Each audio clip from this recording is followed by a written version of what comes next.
The rain fell in merciless sheets against the windows of the Hartwell mansion, but inside, the storm was far worse.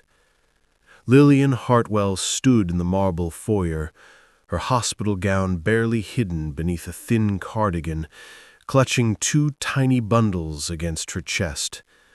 Her newborn twins, barely 48 hours old, whimpered softly, their small bodies pressed close to her still aching body. She had discharged herself early from the hospital, desperate to bring her babies home to the nursery she had spent months preparing with such hope and anticipation. But home, it seemed, no longer wanted her. "Victor, please," she whispered, her voice cracking as she watched her husband of 5 years pace before the grand staircase.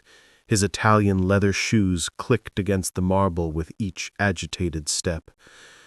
"I don't understand what's happening. Just tell me what I did wrong." Victor Hartwell stopped pacing and turned to face her.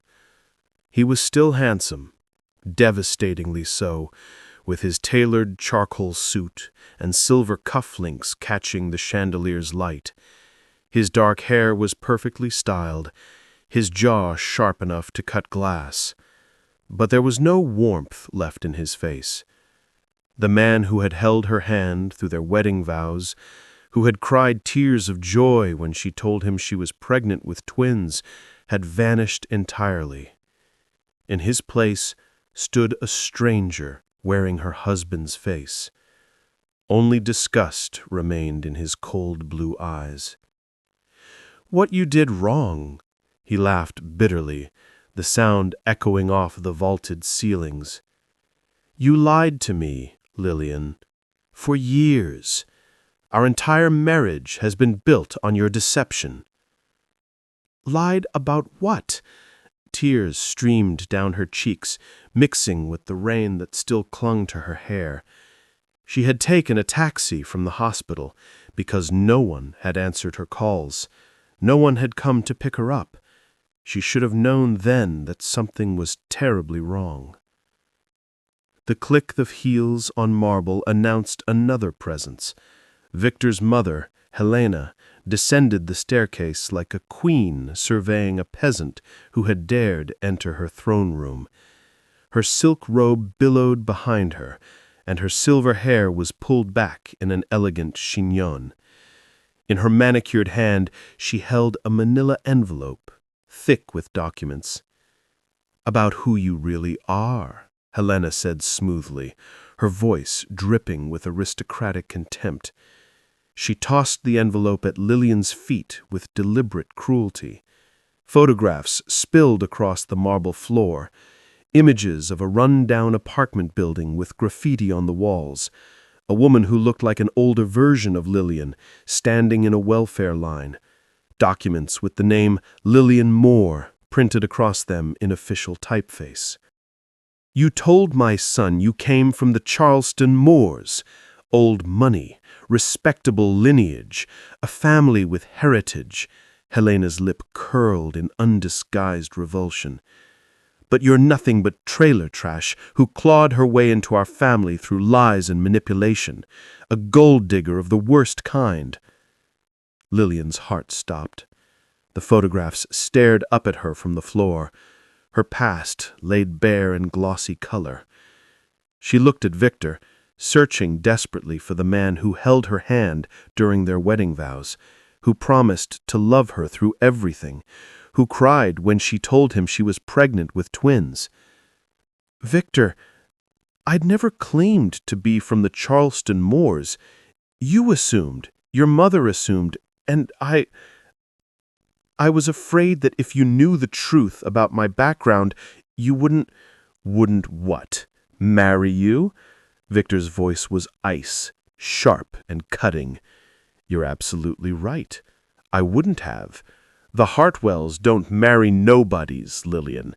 We have a reputation, a legacy that spans 5 generations, and you've made me a fool in front of everyone who matters." One of the twins began to cry, a thin, reedy wail that echoed through the vast foyer and seemed to underscore the tragedy unfolding. Lillian bounced gently, instinctively trying to soothe her child, even as her own world crumbled to pieces around her.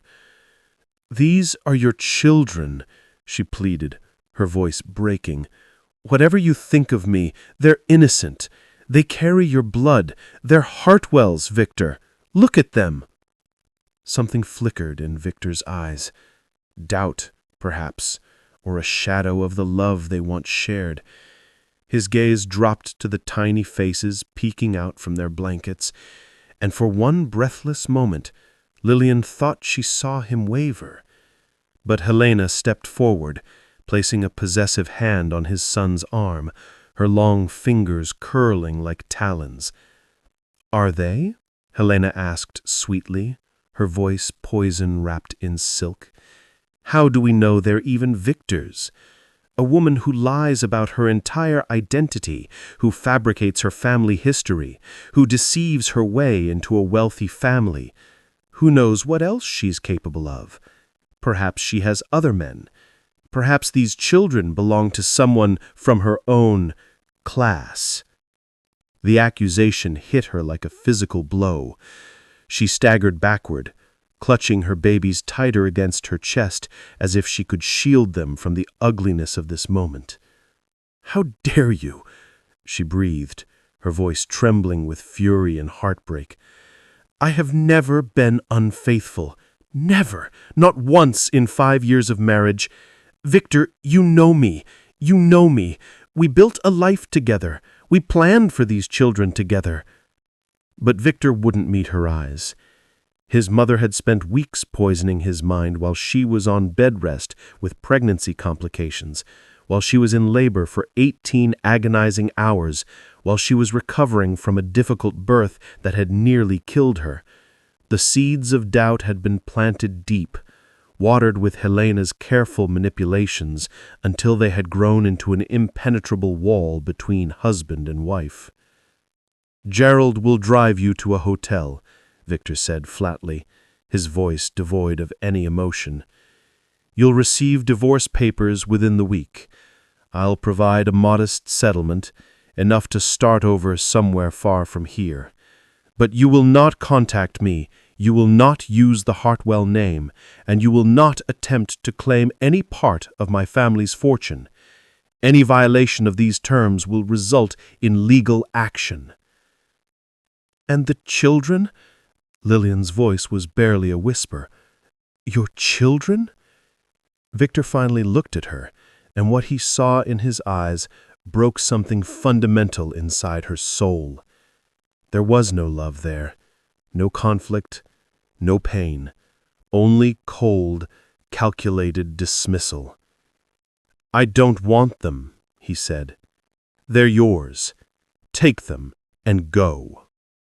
The grandfather clock in the corner struck midnight, its chimes ringing through the foyer like a funeral dirge. Lillian Hartwell, no, Lillian Moore, walked out into the rain with nothing but the clothes on her back and 2 newborns who would never know their father. She had entered that house as a wife, a daughter-in-law, a woman about to become a mother in a family of privilege and promise. She left as no one. But as the taxi pulled away from the glowing windows of the mansion, as Helena Hartwell smiled triumphantly and poured herself a celebratory glass of champagne, as Victor retreated to his study to pour himself whiskey and convince himself he had done the right thing, none of them could have imagined what Lillian Moore would become. None of them knew that the broken woman crying in the back seat of that taxi, clutching her hungry newborns against the cold, had something far more valuable than old money or family names, or she had a mind that would revolutionize an entire industry. She had a fury that would fuel an empire.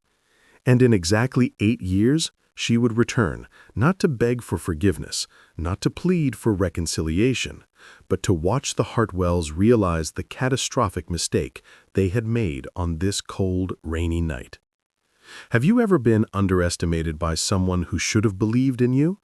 Someone who dismissed your worth without seeing your potential? Drop a comment below. I'd love to hear your story. Welcome back, family. If you're settled in and ready for this journey, subscribe now and tell me in the comments where in the world are you watching from?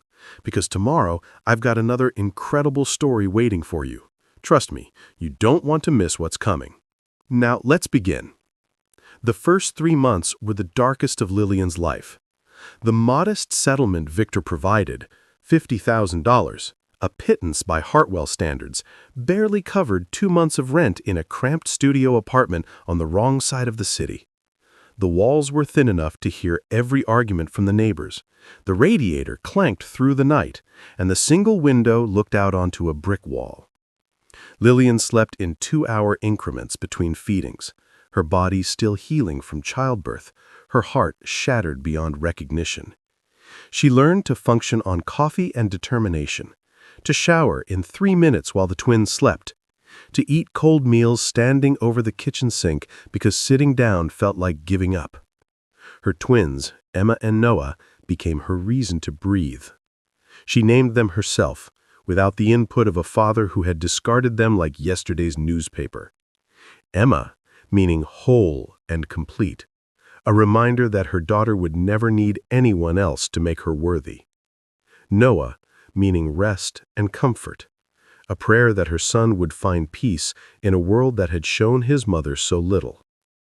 Together, they would be everything she needed. Before meeting Victor at that fateful charity gala 6 years ago, Lillian had been someone. She had graduated top of her class from State University with a degree in biochemistry, working 3 jobs to pay her tuition while her classmates partied and complained about their allowances. She had been working as a research assistant in a prestigious lab, brilliant but invisible, when Victor had swept her off her feet with promises of forever and a life beyond her wildest dreams. She had believed him. God help her, she had believed every word. And now forever had lasted exactly 5 years, 3 months, and 12 days. During those sleepless nights, between diaper changes and bottle feedings, while her baby slept in a second-hand bassinet beside her narrow bed, Lillian's mind wandered back to her abandoned research. She had been developing a revolutionary organic skincare formula, one that used sustainable, ethically sourced ingredients to achieve results that luxury brands couldn't match with all their chemicals and marketing budgets. Her former professor, Dr. Amelia Chen, had called it potentially groundbreaking work that could disrupt the entire industry. Victor had called it a cute hobby and suggested she focus on planning dinner parties instead. One night, with Emma sleeping on her chest and Noah finally quiet in his bassinet, Lillian pulled out her old research notebooks from the single box of belongings she had managed to save. The formulas were still there, scribbled in her careful handwriting. The science was still sound. The dream was still alive, buried but not dead. She had nothing left to lose, and everything to gain. She started small, mixing batches in her tiny kitchen while the twins napped, using cheap equipment from secondhand stores, testing products on her own skin, refining formulas based on results. She sold her wedding ring, the only valuable thing Victor had let her keep, probably out of guilt, and used the $3,000 to file for a patent and buy slightly better ingredients. A woman named Grace Okonkwo became her unexpected angel. Grace ran the small daycare center where Lillian eventually found affordable childcare so she could work a part-time job at a grocery store. Grace was a large woman with kind eyes and a no-nonsense attitude. A first-generation Nigerian immigrant who had built her business from nothing. She noticed the remarkable change in Lillian's skin after weeks of testing her own products. "Girl, what are you using?" Grace demanded one afternoon during pickup. Your skin is glowing like you've been on vacation, and I know you haven't been on vacation because you look exhausted in every other way." Lillian hesitated, embarrassed, then handed Grace a small jar of her latest cream. 2 weeks later, Grace returned with 12 orders from friends, family, and church members. "My sister's eczema cleared up in 4 days," Grace said, pressing cash into Lillian's reluctant hands. 4 days? She's been to dermatologist for years. You've got something special here, Lillian Moore. Don't you dare give up on it. Don't you dare let whoever broke your heart win by making you small. By the twins' first birthday, Lillian had saved enough from her part-time job and small sales to rent a tiny commercial space in an industrial area, barely more than a closet with plumbing, but it was hers. She called her company Phoenix Rise Organics, a name that reminded her daily of what she was doing, rising from ashes, transforming destruction into creation. The products sold modestly at local farmers markets and small boutiques, building a quiet reputation among women who valued quality over brand names. Lillian worked 18-hour days, mixing products, filling orders, caring for her children, and dreaming of more. Then, everything changed because of a chance encounter. Marcus Webb was nothing like Victor Hartwell. Where Victor was polished and cold, marble wrapped in designer suits, Marcus was warm and unassuming, comfortable in jeans and work boots. He ran a small logistics company that helped local businesses with shipping and distribution, and he had stopped by Lillian's booth at a Saturday farmer's market to buy a gift for his mother's birthday. "These ingredients," he said, reading the label with genuine interest rather than polite dismissal. "They're all sustainably sourced? Like actually sustainably sourced?" "Every single one," Lillian replied, surprised by his attention to detail. Most customers just wanted to know if it worked. "I work directly with small farms, most of them women-owned. No middleman, no exploitation, complete transparency in the supply chain." Marcus looked at her. Really looked at her, seeing past the tired eyes and the discount clothing, and smiled. It was a warm smile, the kind that crinkled the corners of his eyes. "That's incredible. Most companies just slap organic on the label and charge triple. You actually mean it." They talked for an hour, then 2. Marcus returned the following week, and the week after that. He wasn't trying to impress her with wealth or status or family connections. He asked about her children, her research, her dreams for the company. He listened, actually listened, to her answers. "Why do you keep coming back?" Lillian finally asked one afternoon, suspicious of kindness after everything she had endured. "You've bought enough face cream to last your mother a decade." He shrugged, that easy smile playing on his lips. "Because you're the most interesting person I've ever met. And because your face cream actually fixed my mother's eczema, so now she thinks I'm the greatest son who ever lived. I can't let her down now." But she wasn't ready for romance. Not yet. The wounds were too fresh, the trust too broken. Marcus seemed to understand without her having to explain, offering friendship without pressure, presence without expectation. Then came the email that changed everything. A beauty editor from Cosmopolitan magazine had discovered Phoenix Rise through a small boutique in Brooklyn. She wanted to feature Lillian's products in their annual Hidden Gems column, a showcase of undiscovered brands with exceptional quality. The article went viral.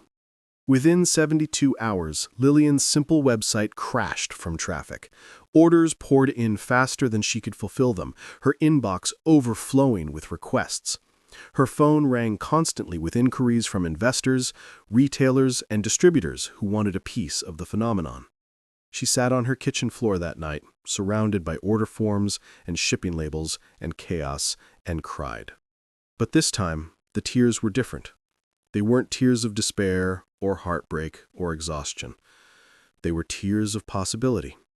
The next 3 years were a blur of growth, setbacks, triumphs, and lessons learned the hard way.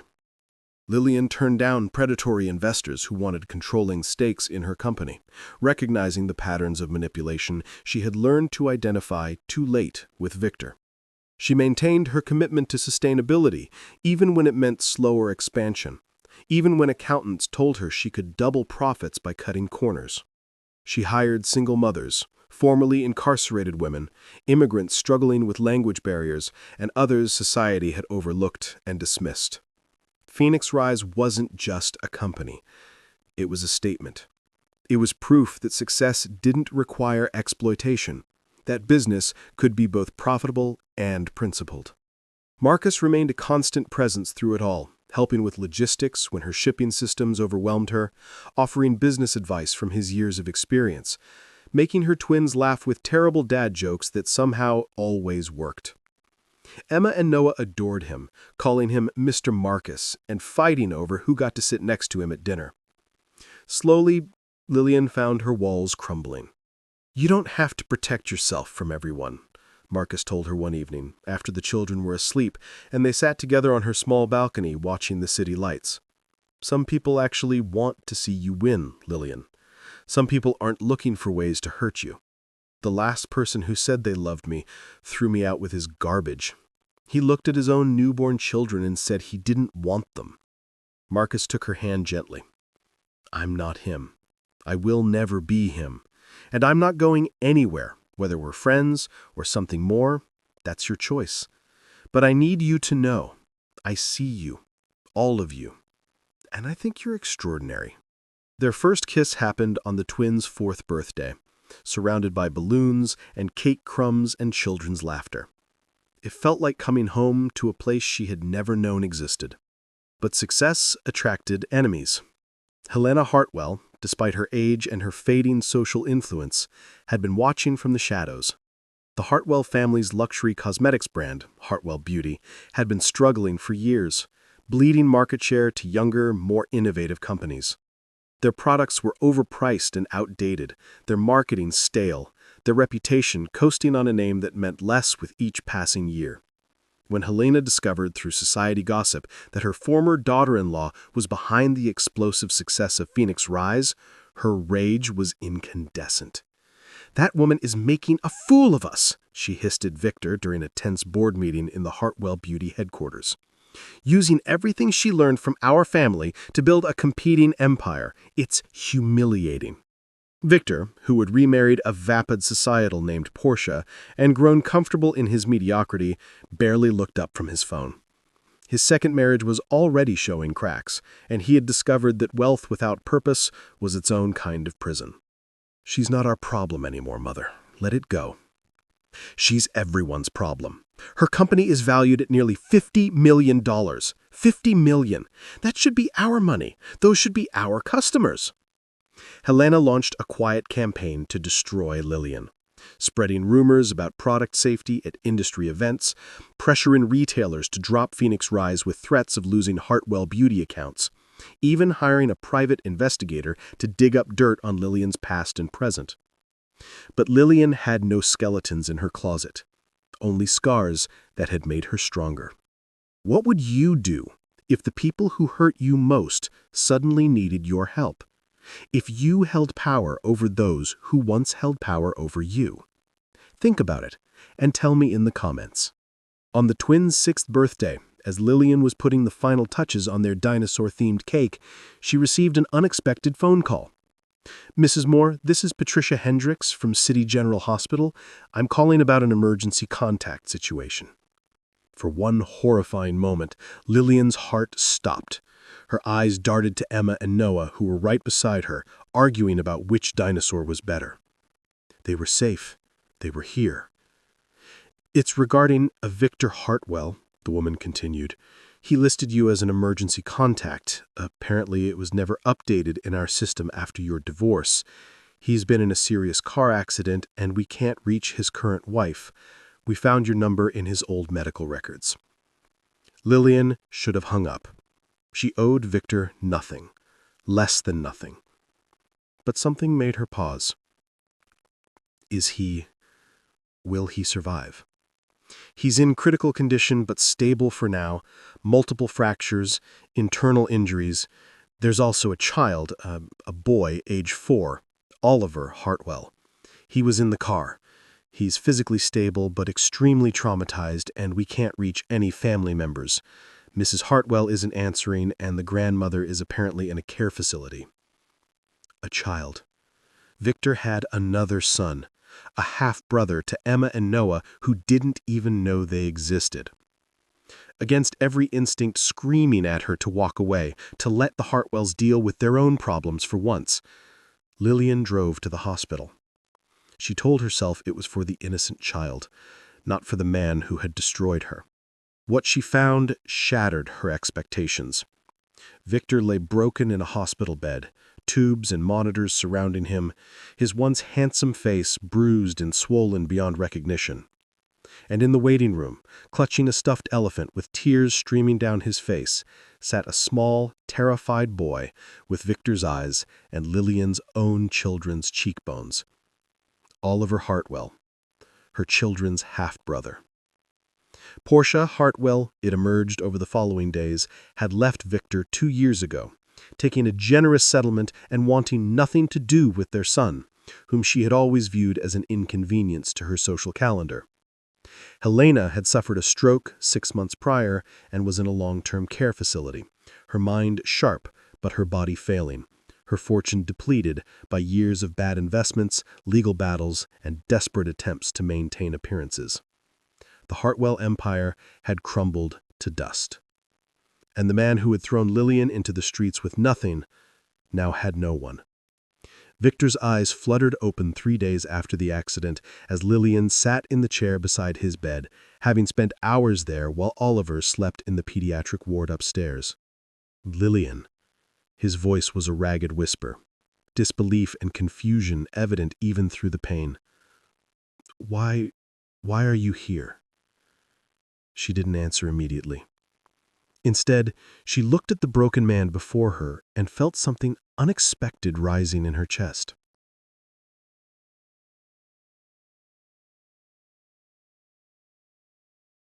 Not love, that had died years ago. Not forgiveness, that would take much longer if it ever came at all. But pity. And something else. A recognition that the man she had once hated with every fiber of her being had already been destroyed by his own choices. There was no victory in kicking someone who was already down. "Because someone needed to be," she finally said, "even if you never were for me." The following months tested Lillian in ways she hadn't anticipated. Victor's recovery was slow and humbling.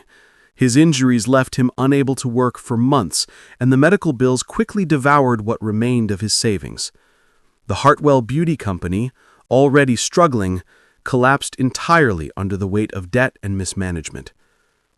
Oliver, traumatized by the accident and abandoned by his mother, needed stability, therapy, and care that Victor couldn't provide alone. Lillian found herself drawn into their chaos against her better judgment. She told herself she was doing it for Oliver, an innocent child who reminded her so much of Emma and Noah at that age. She arranged for his therapy, ensured he was eating properly, introduced him carefully to his half-siblings. Emma and Noah, with the pure hearts of children, accepted Oliver immediately as their brother. But her involvement came at a cost. "Why are you helping them?" Marcus asked one night, frustration and hurt evident in his voice. They had been planning their future together, talking about marriage, about combining their lives. After everything Victor did to you, after everything his mother put you through, you're spending more time at that hospital than at your own company. "I'm not helping Victor," Lillian replied, exhaustion weighing down every word. "I'm helping a child who has no one else. I know what it's like to be discarded, Marcus. I know what it's like to be thrown away by the people who should love you most. I won't do that to an innocent kid no matter who his father is." "But where does it end? You've already paid his medical bills. You've arranged therapy for his son. You've basically adopted a child that isn't yours. When do you get to live your own life?" "I am living my life," This is who I am. I help people who need help. That's not a weakness, it's a strength.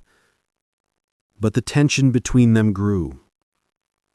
The press discovered the connection between Phoenix Rise's founder and the fallen Hartwell family.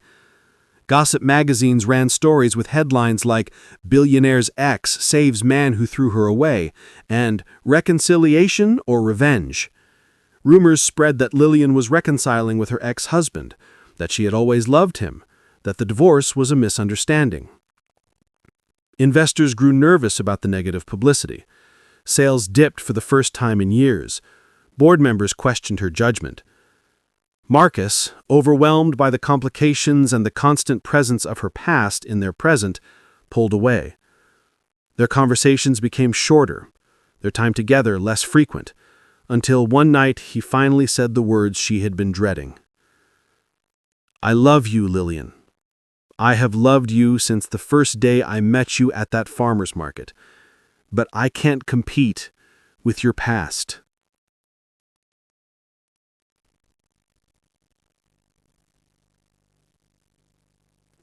I can't build a future with someone who keeps getting pulled backwards into a life that nearly destroyed her. "I'm not going backwards," she insisted, tears streaming down her face. "I'm trying to break the cycle. I'm trying to prove that compassion isn't weakness." "Then break it without me. I'm sorry. I hope you find what you're looking for." He walked away, and Lillian felt the familiar ache of abandonment all over again. The man she loved, leaving, just like before, just like always.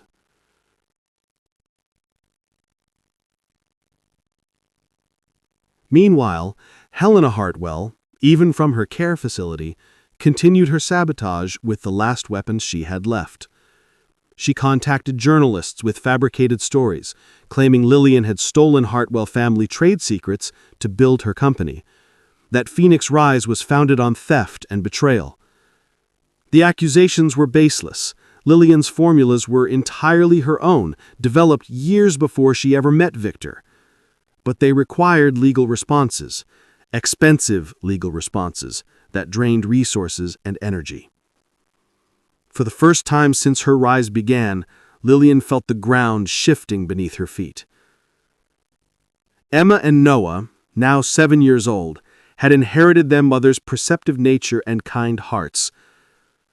"Mom," Emma said one evening, finding Lillian crying over financial projections and legal bills at the kitchen table, "are we going to be okay? You've been so sad lately." She pulled her daughter close, breathing in the sweet smell of her shampoo. "We're always going to be okay, sweetheart, because we have each other. That's all we really need." "Oliver says his grandma is a mean lady. He says she's the reason his dad is sad all the time. He says she's mean to everyone."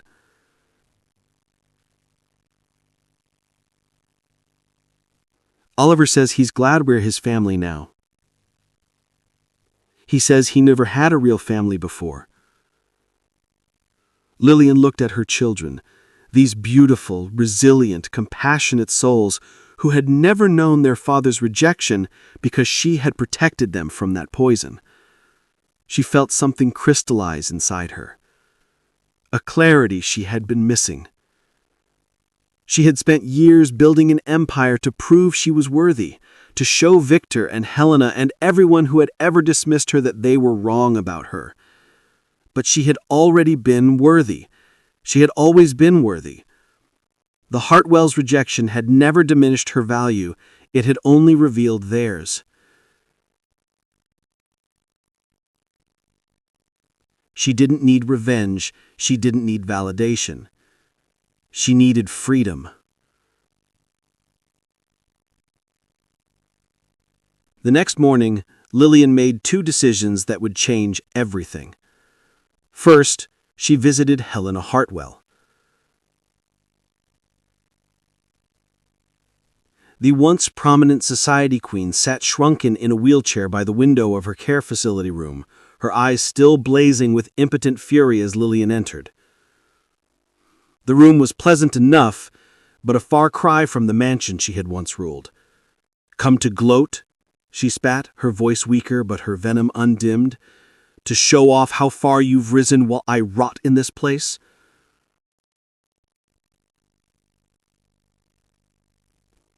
"No," Lillian said calmly, taking a seat across from her former tormentor. "I came to tell you that I forgive you." Helena's face twisted with contempt. "I don't want your forgiveness. I don't need anything from trailer trash." So was I. I was scared that if I stopped fighting, stopped proving myself, I would disappear. But I'm not scared anymore.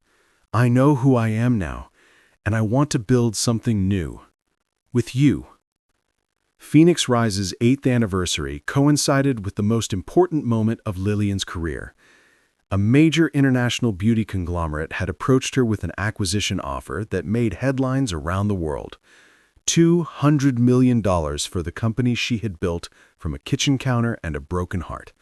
From nothing but determination and a refusal to give up. The business world watched as Lillian Moore, the woman who had been thrown away with nothing, stood before a packed room of executives, investors, journalists, and industry leaders in a downtown conference center. She wore a simple but elegant navy dress, her natural beauty enhanced by the products she had created. No excessive jewelry, no designer labels to prove her worth, just her. 8 years ago, she began, her voice steady and clear, I stood in the rain with 2 newborns and no hope. I was told I was nothing, that I had no value, that my children had no value. I was thrown out of a mansion with nothing but the clothes on my back. She paused, looking around the room.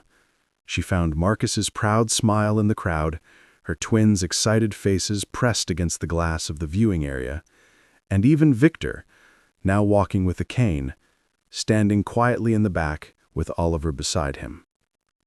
Today, I'm here to announce that Phoenix Rise Organics has accepted an acquisition offer of $200 million.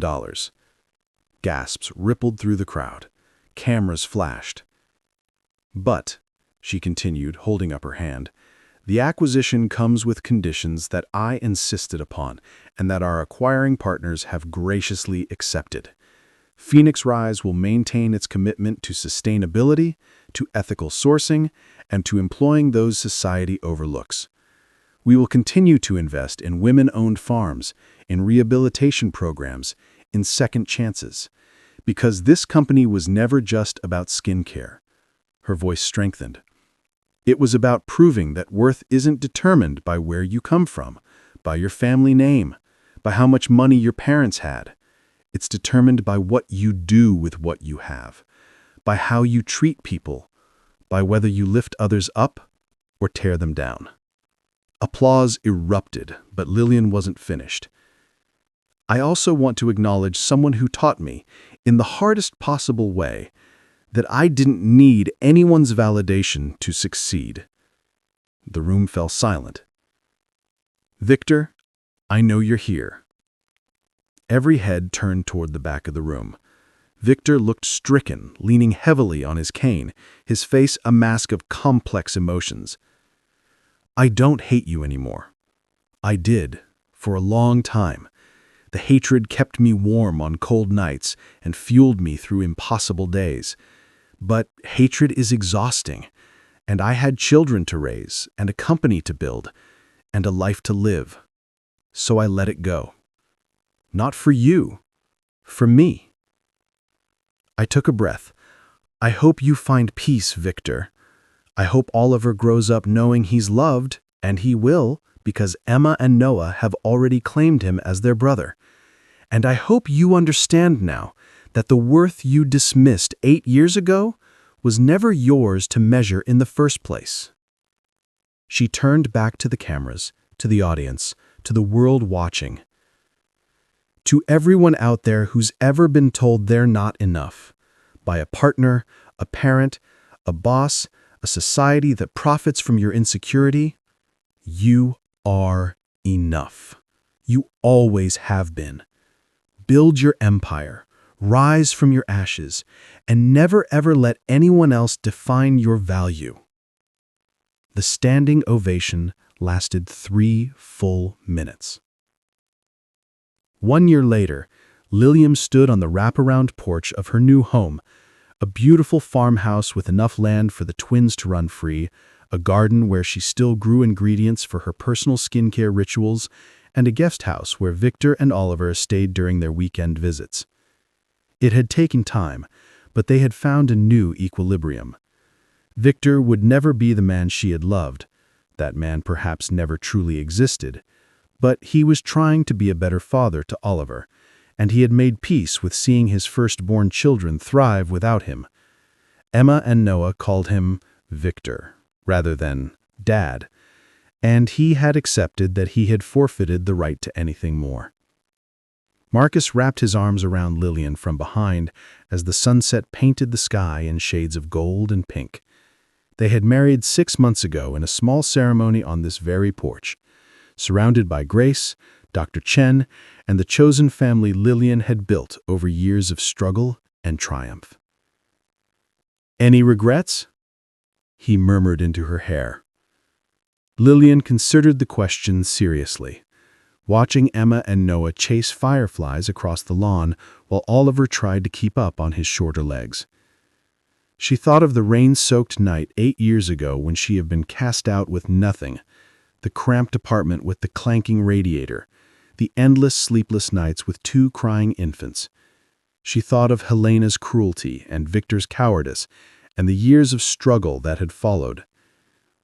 Then she thought of Emma and Noah, now 9 years old and thriving, brilliant and kind, and secure in the knowledge that they were deeply loved. Of the thousands of women Phoenix Rise had employed, given second chances, helped rebuild their lives. Of the letters she had received last month from Oliver's therapist, thanking her for helping stabilize the boy's life. Of Grace, who had become like a sister. Of Marcus's steady love and unwavering belief in her. She thought of who she had been and who she had become. "Not one," she said firmly. "Every tear, every struggle, every moment of despair, they all led here. And here is exactly where I'm supposed to be." Marcus kissed her temple. "I love you, Lillian Webb."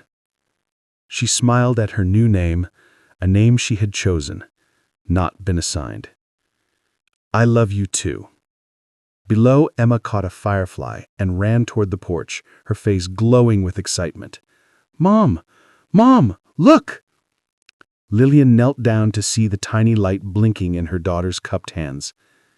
"Beautiful," she whispered. "Now let it go, sweetheart. Let it fly."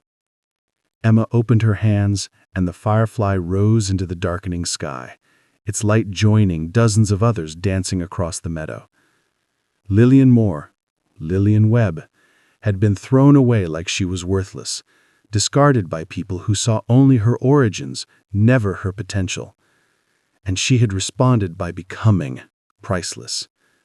Not because of the $200 million, not because of the revenge she had never truly sought, but because she had discovered through fire and rain and impossible odds that the only person who ever needed to believe in her worth was herself. And she finally, completely, unshakably did. If Lillian's story resonated with you, share it with someone who needs to hear that their comeback is still possible, that being underestimated is not the same as being defeated, that the people who throw you away often become the people who watch you soar. And tell me, what's your Phoenix moment? What's the thing you're rising from? I'm reading every single comment. Thank you for listening. If this story touched your heart, please like, subscribe, and turn on notifications so you never miss another emotional journey. Until next time, keep believing in second chances.